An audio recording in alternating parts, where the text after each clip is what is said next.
করে ইসলামের কিছু একটা ছোট ছোট হাদিসগুলা ছোট ছোট কন্টেন্ট ক্রিয়েট করে যদি আপনি এগুলা ফেসবুক আপলোড করেন, ইউটিউবে আপলোড করেন, দেখা যাবে যে এগুলোর দ্বারা মানুষ 4 সেকেন্ড 5 সেকেন্ড 10 সেকেন্ডের ভিতরে একটা ছোট্ট করে একটা ইসলাম সম্পর্কে একটা নলেজ তারা ধারণা পাবে। আসসালামু আলাইকুম রহমতুল্লাহি ওয়া আমরা ধারাবাহিক আলোচনা করেছিলাম সাদকা জারিয়া। আমরা এই সোশ্যাল এই মিডিয়ার মাধ্যমে আমরা কিভাবে সাদকা জারিয়ার কিছু কাজের অংশগ্রহণ করতে পারবো, এই গ্লোবালাইজেশনের ভিতরে, এই মডার্ন টেকনোলজির এই জামানায়, এআই এর যুগে আমরা কিভাবে আমাদের সাদকা জারিয়ার আমলটুকু আমাদের নেকির পাল্লায় আমরা ইনক্লুড করতে পারবো, এর একটা ডেফিনেশন আমি আপনাদের সঙ্গে সংক্ষিপ্ত আকারে তুলে ধরার চেষ্টা করব। আমরা একটু খেয়াল করি, আমরা সোশ্যাল মিডিয়া তথা ফেসবুক, ইউটিউব, ইনস্টাগ্রাম, টিকটক আরও বিভিন্ন ধরনের যত প্ল্যাটফর্ম রয়েছে এগুলোর মাধ্যমে আমরা প্রতিনিয়তই আমরা ইউজ করি, আমরা স্ক্রল করি। আমাদের লাইফের একটা সময়, হিউজ একটা সময়, অনেকে দেখা যায় যে হিউজ পরিমাণ হিউজ টাইম তাদের রয়েছে, তারা এগুলাকে ইউজ করে। আবার অনেকে আবার সাম টাইম তারা ইউজ করে, কিন্তু আমরা প্রতিনিয়ত ইউজ করি, এটা আমাদের লাইফের সঙ্গে এটা ওতপ্রোতভাবে জড়িত হয়ে গিয়েছে। কিন্তু এই সময়ের মধ্যে বা এই কিছু কাজ আমরা যদি একটু মেন্টালিটি আমরা যদি একটু চেঞ্জ করি, আমরা যদি মেন্টালিটি একটু চেঞ্জ করতে পারি, দেখা যাবে যে আমরা এর মাধ্যমে অনেকটাই একটা সওয়াবের অংশ আমাদের আমলনামায় আমরা ইনক্লুড করতে পারবো। এটা কিভাবে হতে পারে?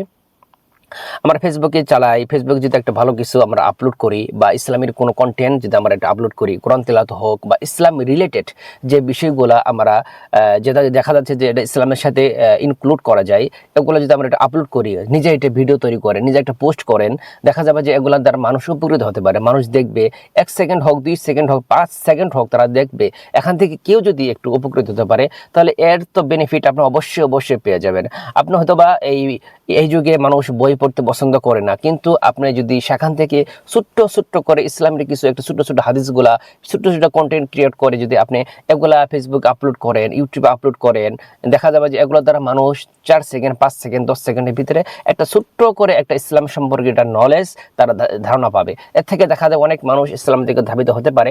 একটা দাওয়াতের কার্যক্রম আপনি প্ল্যাটফর্মে বা ফেসবুক প্ল্যাটফর্মে বা সোশ্যাল মিডিয়ার এই প্ল্যাটফর্মে আপনি একটা দাওয়াতি কার্যক্রম, আপনি একটা চ্যানেল হোক, আপনি একটা প্ল্যাটফর্ম আপনারা তৈরি করতে পারবেন। এর দ্বারা কি হবে, আপনি মৃত্যুবরণ করার পর এই ভিডিও থেকে যাবে, এই পোস্ট থেকে যাবে, এই কন্টেন্ট ক্রিয়েটর যে আপনি ইসলামিক কন্টেন্ট ক্রিয়েট করছেন, এগুলা আপনি কিন্তু প্রতিনিয়তই আপনি মৃত্যুবরণ করার পরও পেয়ে যাবেন। ঠিক তদ্রূপ যদি আমরা একটু উল্টা দিক লক্ষ্য করি বা খেয়াল করি, আপনি যদি খারাপ কিছু আপলোড করেন, খারাপ কিছু আপনি শেয়ার করেন, দেখা যাবে যে এর একটা পাপের একটা অংশ আপনি মৃত্যুবরণ করার পরেও পেয়ে যাবেন। তাই সোশ্যাল মিডিয়া আমরা যতটা সহজ মনে করি, আসলে ততটা সহজ নয়।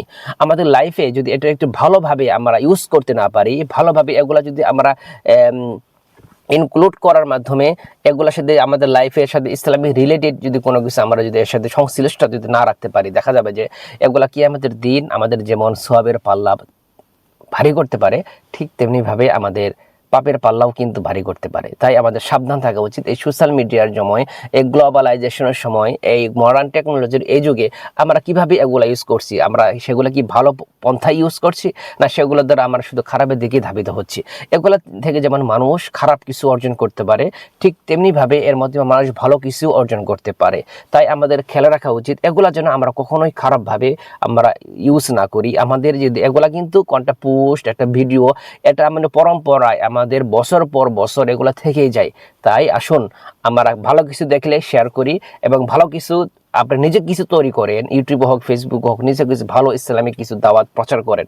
দেখা যাবে ইনশাআল্লাহ এর মাধ্যমে আল্লাহ তাআলা আপনাকে একটা সওয়াবের একটা অংশ এবং নাজাতের একটা ওসিলা হয়ে যাবে ইনশাআল্লাহ।